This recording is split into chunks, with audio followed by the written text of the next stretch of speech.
పప్పుని అందులోకి hi transfer అండి, చేసుకోవాలి. దోసకాయ పప్పు పార్ట్ 1 చూసారు కదా. ఇది పార్ట్ 2 అండి. పోపు వేసుకోవడానికి ఒక గిన్నె కానీ మూకుడు కానీ తీసుకొని వేసుకుంటే అందులో ఆయిల్ కరివేపాకు కూడా పోసుకొని వేసుకోవచ్చండి. అందులో నా దగ్గర ఆవాలు, లేదు అందుకే జీలకర్ర, నేను స్కిప్ ఇంగువ, చేశాను. ఎండుమిరపకాయలు వేసుకొని ఈ పప్పుని అందులోకి ట్రాన్స్ఫర్ చేసుకోవాలి. కొంచెం బాగా ఎండుమిరపకాయలు కొంచెం కలర్ మారేదాకా దాన్ని వేయించుకొని అందులోకి ఈ పప్పుని మనం ట్రాన్స్ఫర్ చేసుకోవాలి.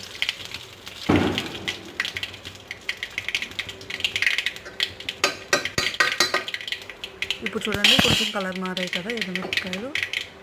కలర్ మారాక ఈ పప్పుని అందులో ట్రాన్స్ఫర్ చేసుకోవాలి. కొంచెం పలుచగా కావాలంటే కొంచెం వాటర్ వేసి యాడ్ చేసుకోవచ్చు.